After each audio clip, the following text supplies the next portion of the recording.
This show is intended for general purposes only, as individual situations may vary. Statements made should not be relied upon as recommendations or solicitation. When discussed, past performance is no guarantee or indication of future results. Nelson Financial Planning offers securities through Nelson Ivest Brokerage Services, member FINRA, and SIPC. Good Sunday morning. This is Bud Hettinger. Next on News Radio 93.1 WFLA, the longest-running radio show in Central Florida, Dollars and Cents, with my good friend Joel Garris from Nelson Financial Planning. You can call him at the office this week at 407-629-6477 to schedule your free consultation to discuss your retirement plans, or you can talk to him right now at 407-916-5400. Well, good morning, ladies and gentlemen, and welcome to the program Dollars and Cents. My name is Joel Garris. You're listening to News Radio 93.1 WFLA and over there on the AM dial at 540. I got a lot to talk about on the program this morning. Obviously, the first quarter is in the books, and so we'll have some thoughts on that on the program. Also had one of our quarterly client meetings this past week as well, so we'll share some perspective on that. Also want to update you on the latest proposals out of Washington, D.C. They've got some stuff pending up there that they're talking about that would be the biggest changes to retirement plans in well over a decade. Some good, some bad. We'll parse through it and see where that is. And then, of course, this time of year it is tax season. There's 2 weeks from tomorrow is your tax filing deadline. So if you haven't started on it, you probably should. I mean, it's 2 weeks to go. I suppose you got another 2 weekends in theory, but I'm not sure I would wait to the very end. Simply because, as we've said on the program before, as we are going through and preparing and reviewing tax returns for our clients, I am noticing a mixed bag of results, making it pretty tricky to determine on the back of an envelope as to whether you're on the good side of that or the bad side of that, in terms of whether you're getting a refund or not, or whether you owe money. So basically, our general viewpoint is that I knew I should have had a cup of coffee this morning. Our general viewpoint is that you wind up having a results may vary type of perspective on the radio on the tax return. So we'll talk about the fact that you need to kind of get going on that, particularly considering that you might very well have a surprise. And if we get around to it, we'll also talk about some estate planning things that you should be doing in preparation for what will certainly happen. And the other certainty besides taxes, of course, is death. And what should a married couple be doing now? And then most importantly, what the surviving spouse should be doing once they find themselves in that position. So there is this this measurement that looks at how folks around the country or around the world pay their taxes relative to how much they must pay. Okay, and it's called the voluntary compliance rate. And so basically what the voluntary compliance rate measures is, are you being honest when you do your taxes and pay all of what you should be paying? And interestingly, American taxpayers worldwide are actually relatively honest, relatively compliant.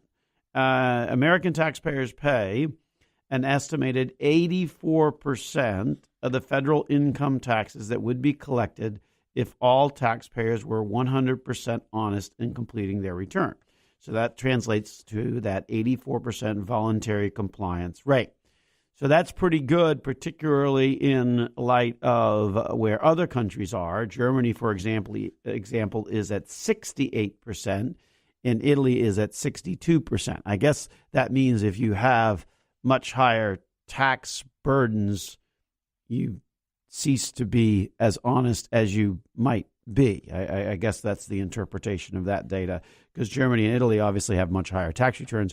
They have a much lower voluntary compliance rate, which means that those countries don't collect as much under the same tax code. So some interesting analysis on that. I guess we're more honest, but I at the flip side of that is that we're more honest when doing our tax return. But the flip side of that is that means that there's a 16% dishonesty factor in there, which is, when you stop and think about it, somewhat high. So let's talk about things that you need to be aware of when you are doing your tax return, and what can potentially be some red flags on that. Okay, I guess we're more honest than the rest of the world, but still 16%, that's still a little bit of wiggle room on our honesty as Americans. And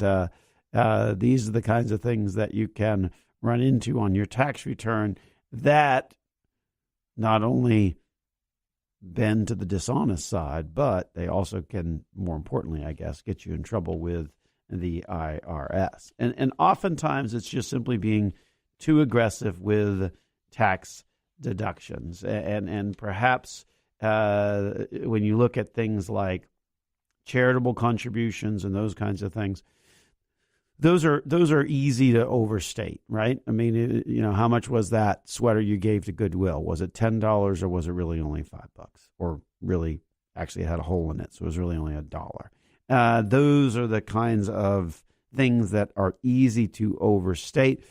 Part of going to this new higher standard deduction, what was to eliminate that, right? Because if more people find that they're better off doing the standard deduction, then you don't have people, as many people, trying to push the line on things, because it's hard to get above the new standard deduction. So many people are finding themselves, well, I not even with my overstating the value of the sweater that I donated to Goodwill, even with that, you're still not even close to the new standard deduction. So in that way, the new tax law does have some easier, I guess, compliance provisions in it as a result of that. Because oftentimes the charitable deduction is sort of where folks wind up having overstating a little bit, and that's obviously where they can get into trouble. Understand that, as much as we kind of poke fun at the IRS, they're actually a pretty sophisticated agency. They're running statistical algorithms and computer programs and whatnot on your return to make sure that everything is in line with what it should be. So before you think you're going to fudge it and get away with it, understand that the power of the fancy computers may very well be tracking you down. So be careful on how you report those deductions. So similarly, is not having all of your income on the tax return. The IRS receives copies of pretty much everything that you get. Your W-2, your 1099, and it's easy to kind of forget some of that stuff, because so much of the work that's being done today, is kind of on these side jobs, these with Uber and Lyft drivers and things like that. I mean, that is income that you are making. That is income that must be reported on a tax return, and correspondingly have to pay on that income.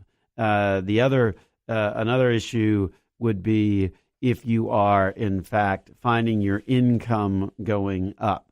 Simply earning a lot of money can be a red flag for an audit. If you look at the frequency of audits, at under $1 million, the examination rate is less than 1%, 0.8%. Once you cross $1 million, then I guess you got enough money to pay the IRS if they come knocking. But the reality is you're 5 times more likely to face an examination. So simply earning a lot of money. Another one where inflation comes in is on business expenses. If you're claiming, if you look at if you've got some side business, and that doesn't, maybe it's not something that you have that's your primary source of income, but maybe it's I've got a hobby / business. I sell products, or I have a stamp that I sell, or I have some products that I sell. Those kinds of things that might not generate a whole lot of income. The reality is you've got to be careful when you're claiming more deductions than profits on a regular basis. You've really got to be cognizant of the fact that if it's a business where you're selling skincare items or whatever the case may be, and a lot of folks are doing that kind of thing out there, if the IRS looks at it and it's always year after year more expenses than income, or not really a whole lot of income, then the reality is that that's a hobby, and the IRS is going to come knocking on that one. Another thing that's a dead giveaway is if you're reporting round numbers for income and expense, right? You report a round number, and that's going to be kind of obvious that you probably just ballparked that or guessed it, and that's going to catch the IRS's attention. That is for sure. The other thing that catches their attention is if you write off 100% of a business expense that's often used for personal use, such as a car or a cell phone. There's no way that your cell phone in today's world is 100% business. There's always a portion of it that's personal, and you need to make sure that you are allocating that appropriately. Otherwise, you'll wind up getting in more trouble than it's worth. Another place where things can get overstated or a little off track is on rental property. More and more people own rental property, and you can deduct up to $25,000 in losses if you actively participate.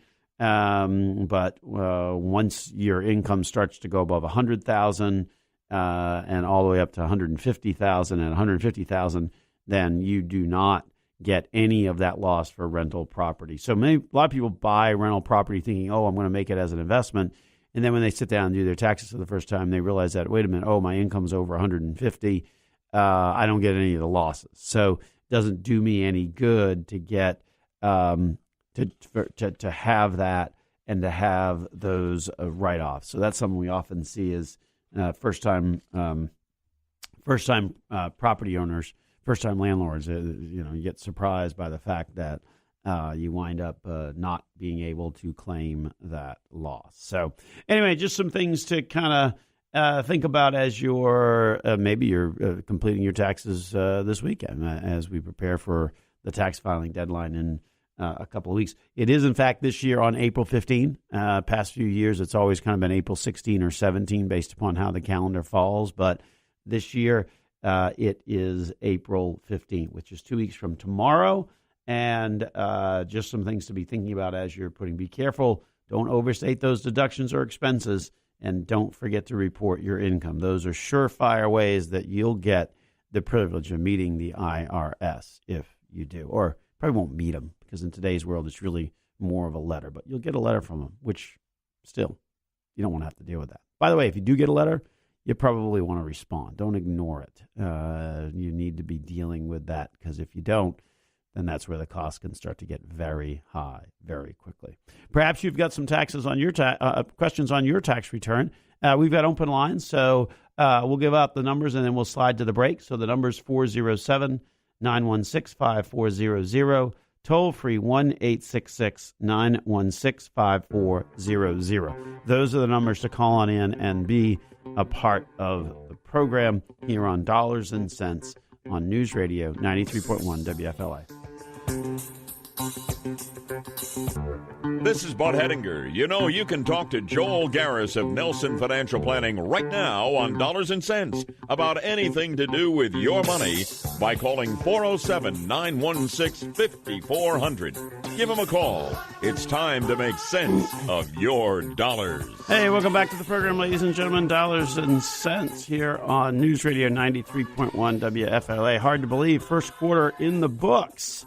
And if you missed it, because obviously it was a good quarter for the markets, and you might have missed it because the media has a tendency to not really spend a whole lot of time talking about the positive, more than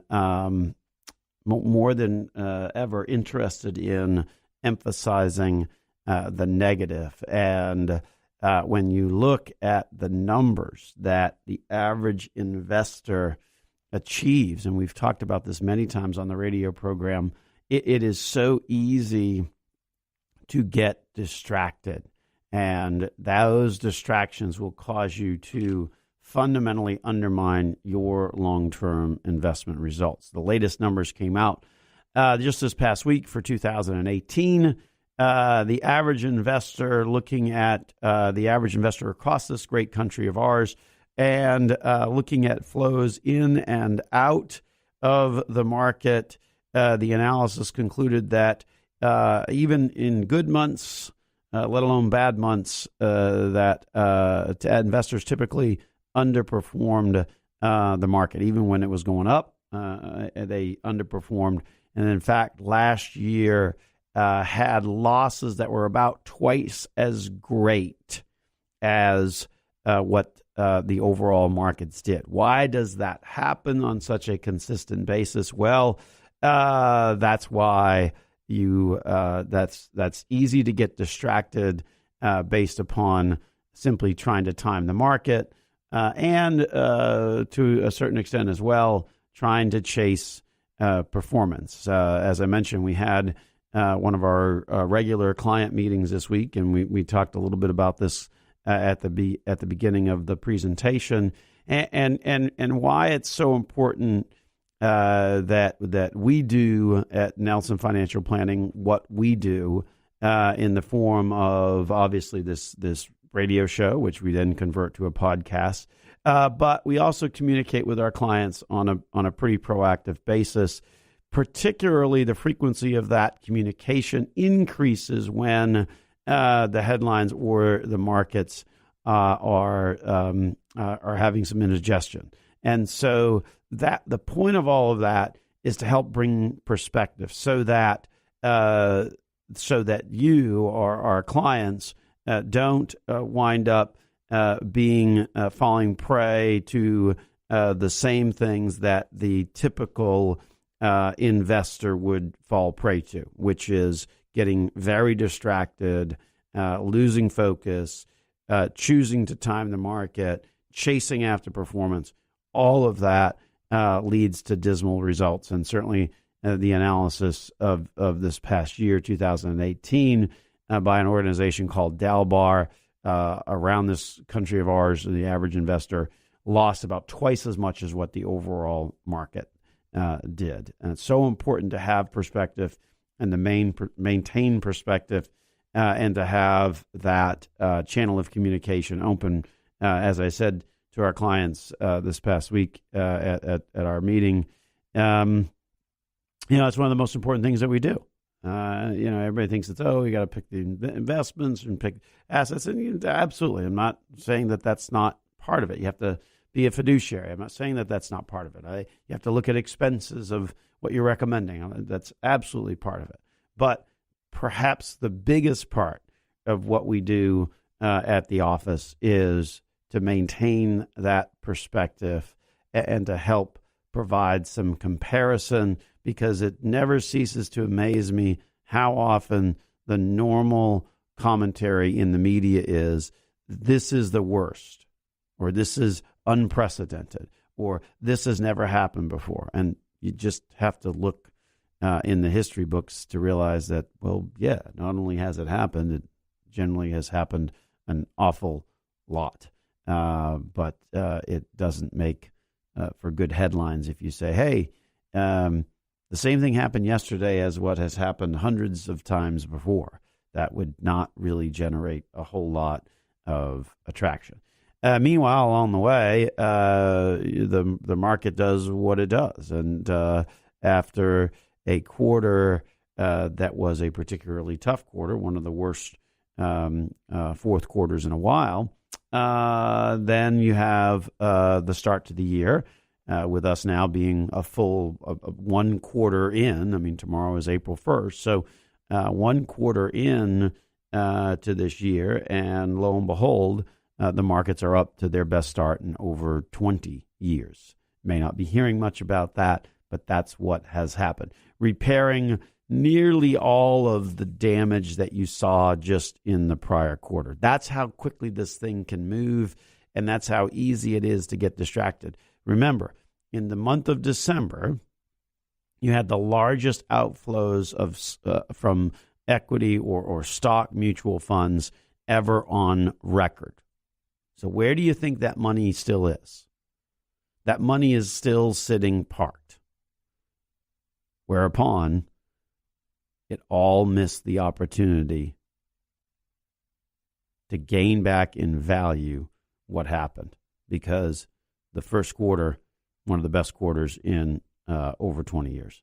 Those are the kinds of things that, it's just amazing how easy it is to get distracted. Today, you're hearing a lot about recession. You're hearing a lot about the inverted yield curve. Remember, all of that stuff happens as a normal part of the economy. And at the end of the day, even if you have this conversation about this inverted yield curve where the rates on the shorter term bonds are slightly higher than the rate on the long-term bond. That's what is known as an inverted yield curve, is when interest rates on the shorter maturity are higher than the interest rates on the longer maturity.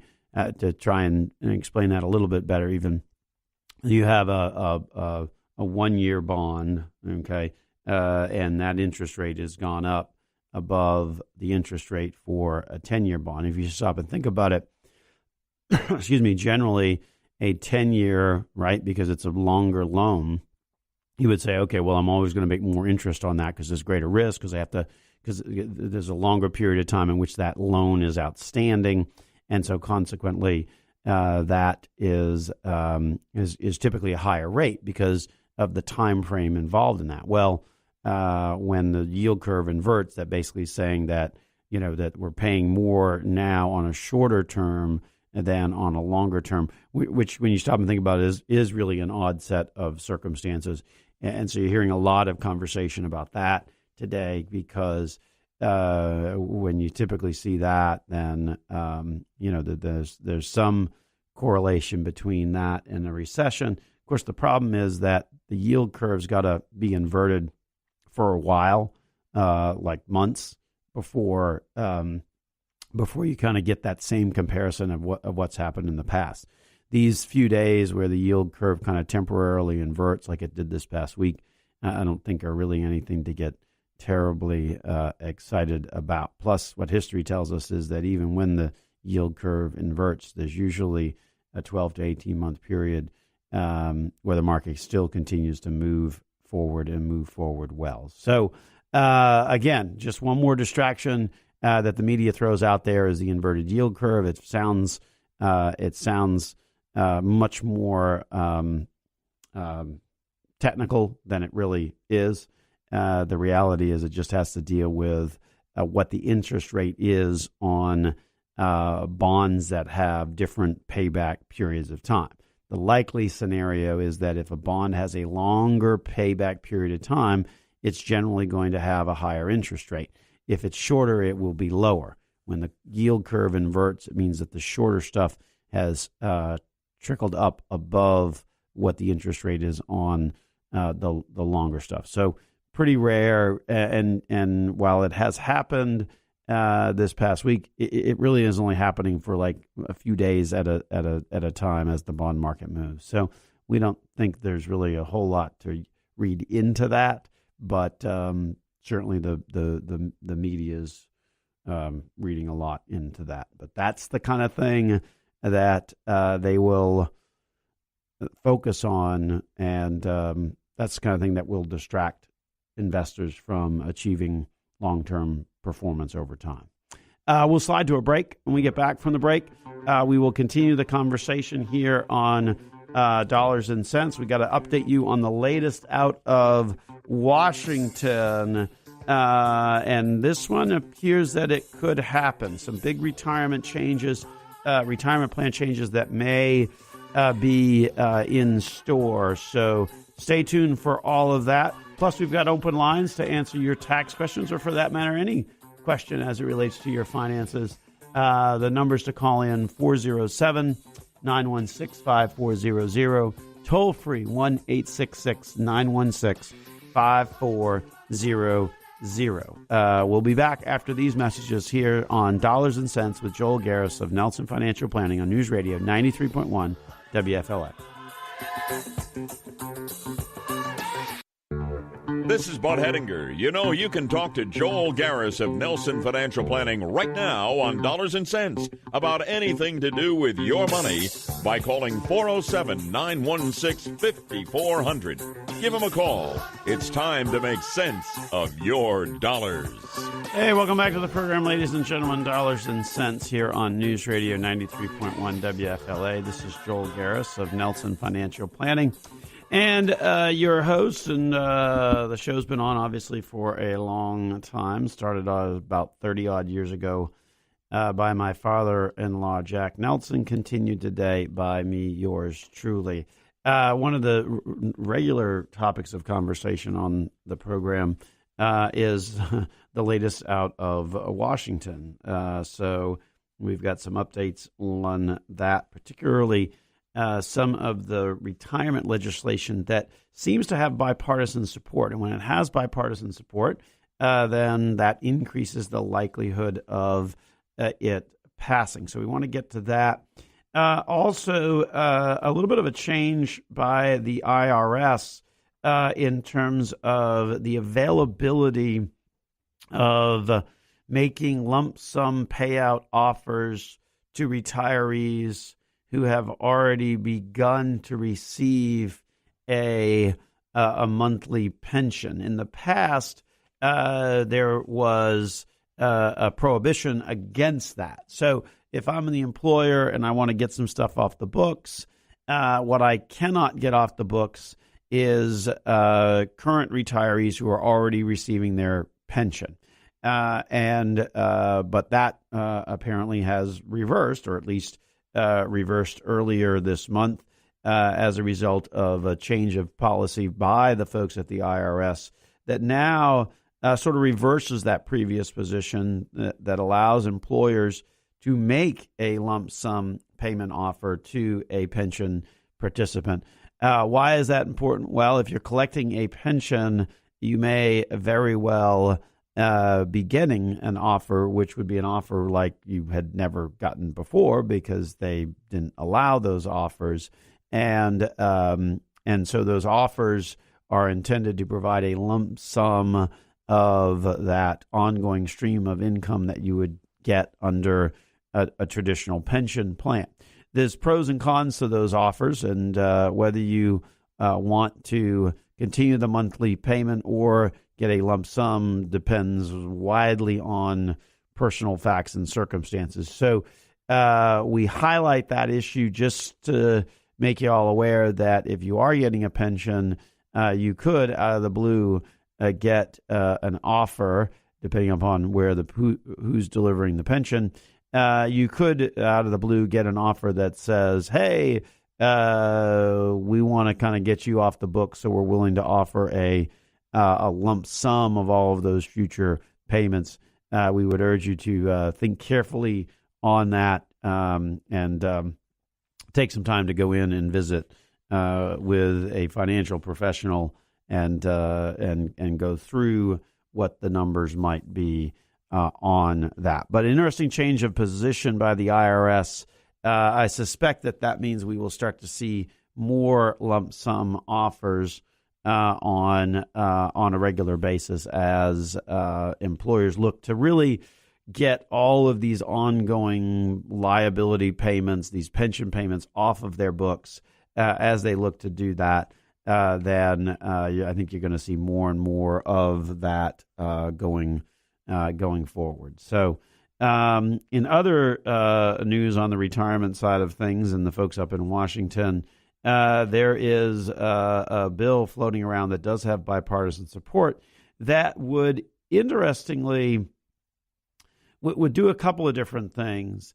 It would eliminate the age cap for being able to contribute to an individual retirement account, which is currently at age 70, because at age 70 you have to kick in and start taking required minimum distributions. So what this bill would actually do is if you're over age 70 and a half, still working, maybe a part-time job, maybe still a full-time job, then it would allow you to be able to fund an individual retirement account. The flip side of that is it would also increase the required minimum distribution to age 72 rather than 70 and a half. So a couple of big changes right there on the bill as well. In addition to on that IRA side of things and the required minimum distribution side of things, it would also allow employers to enroll workers automatically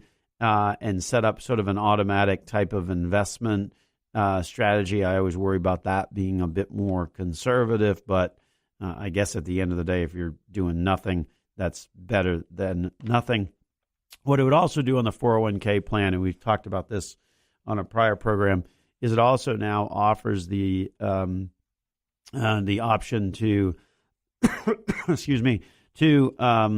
offer an annuity option within a 401k plan.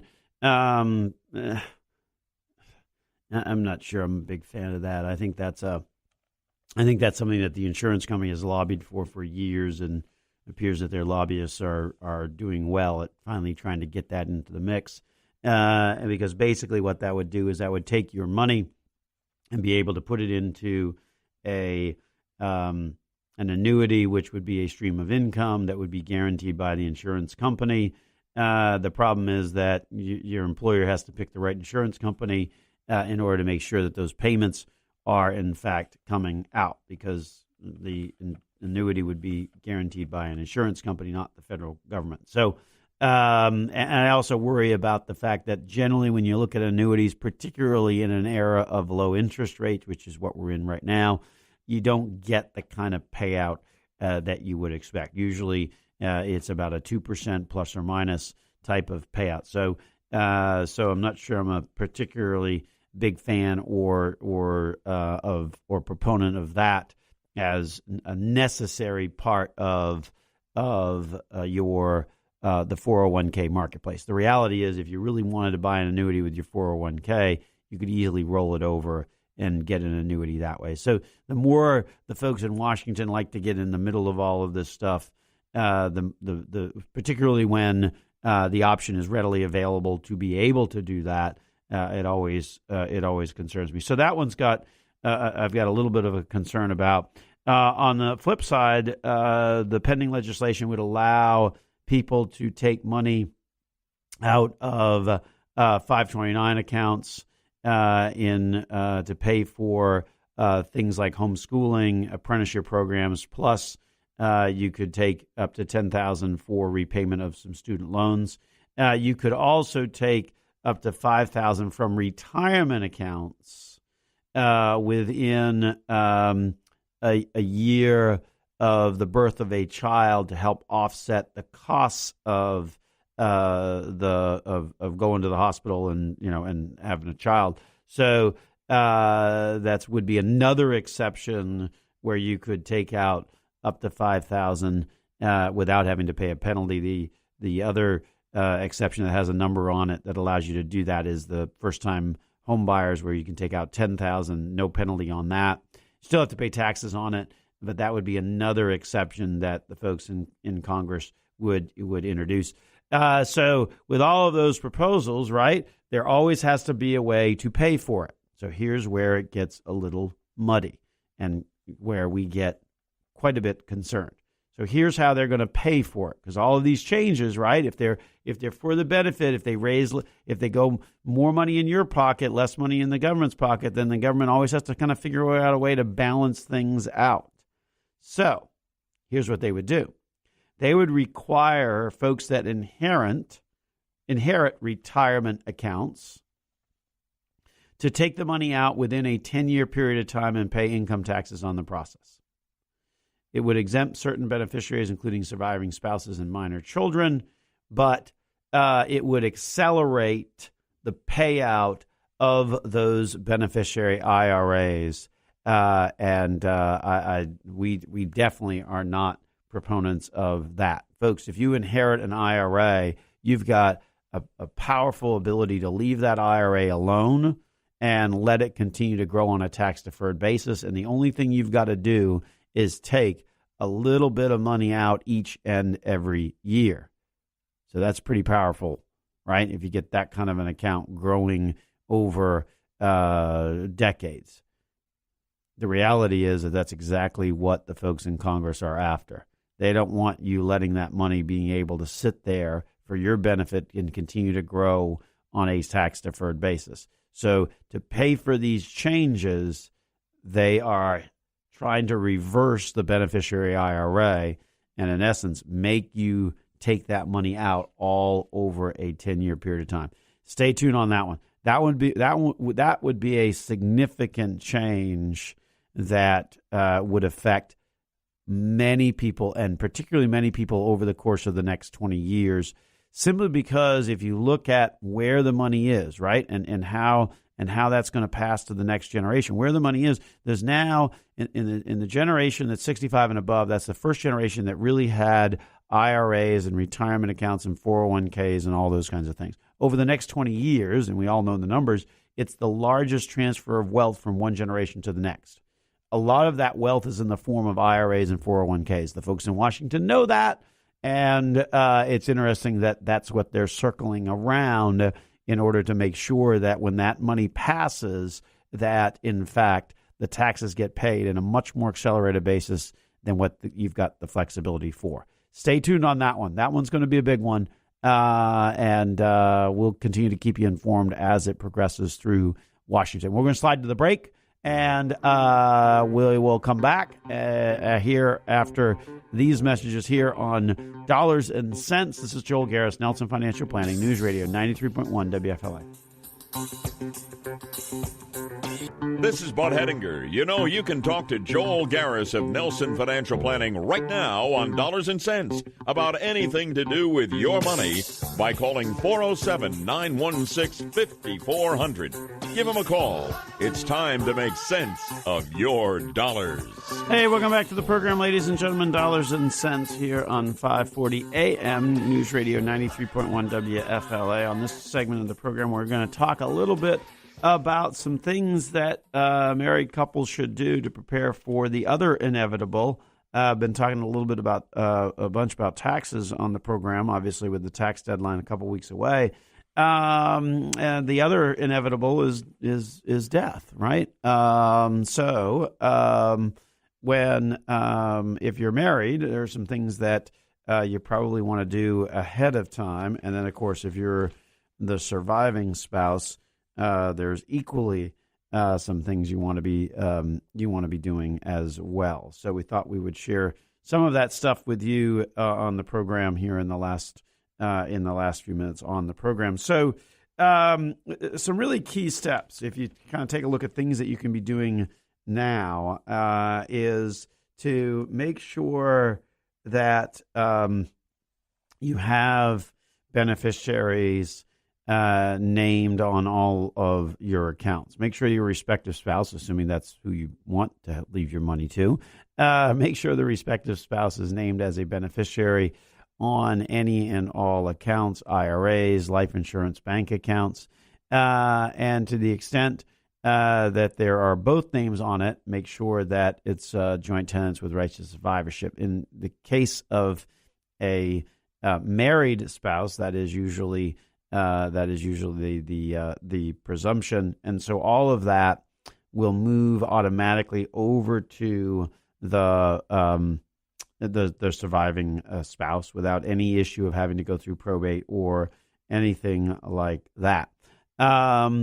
Other things to be thinking about, particularly in today's world, is so much of what we do is through the computer, and all of that then requires passwords, and those passwords, many websites are requiring those passwords to become more and more complicated. They have characters, letters, numbers, all that kind of stuff in them, and it's so important to have some type of a way that your spouse knows what those logins are as well, because the process of trying to recover password is always difficult, especially when you're going through a crisis involving the passing of a spouse. So make sure that you take the time to really sit down and go through what your passwords are. Make sure that that's in a place where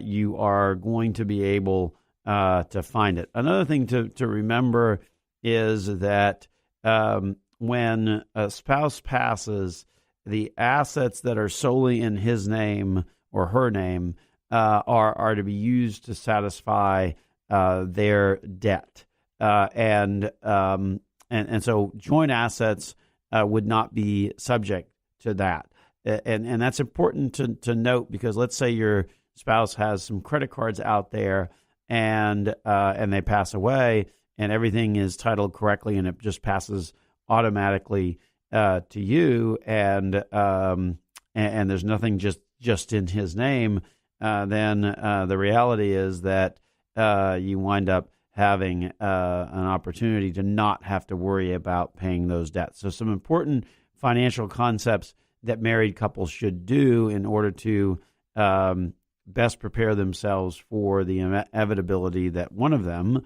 is going to pass before the other, although sometimes it happens simultaneously, but that's the rarity. The reality is it's one and then the other, and certainly some things to be thinking about while both of you are here, particularly involving estate planning, financial planning, and the tax planning side of things. So important to have that conversation and understand what each person wants as it relates to their assets, and to do that as a married couple makes a lot of sense, rather than leaving the surviving spouse with it.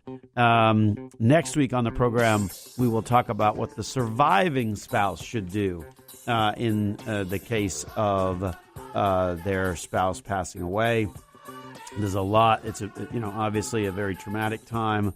There's certainly a lot to do, and at the end of the day, those are the kinds of things that you need to be on top of in order to make sure that period is as easy as it can be, because obviously it's a very difficult thing to go through. Anyway, we will talk about that on the program next week, so stay tuned for that. In the meantime, enjoy the rest of the day, and we will sign on out of here. This has been Joel Garris of Nelson Financial Planning on Dollars and Cents, News Radio 93.1 WFLA. Fees, commissions, expenses, investment costs come in all shapes and sizes. Do you know how much your investments are really costing you? At Nelson Financial Planning, we believe that costs should be a major consideration in your financial plan. After all, the lower your costs are, the more you get to keep for yourself. This is Joel Garris, and I invite you to get educated about your investment costs. Visit NelsonFinancialPlanning.com or call us today at 407-629-6477 to set up a personal conversation to review your investment costs. That's NelsonFinancialPlanning.com or 407-629-6477 to set up that conversation. A-plus Better Business Bureau accredited. Nelson Financial Planning offers securities through Nelson IVES Brokerage Services. Member SIPC and FINRA. Listen to Joel Garris on Dollars and Cents every Sunday at 9 a.m. on News Radio 93.1 WFLA. This show is intended for general purposes only, as individual situations may vary. Statements made should not be relied upon as recommendations or solicitation. When discussed, past performance is no guarantee or indication of future results. Nelson Financial Planning offers securities through Nelson IVES Brokerage Services, member FINRA, and SIPC.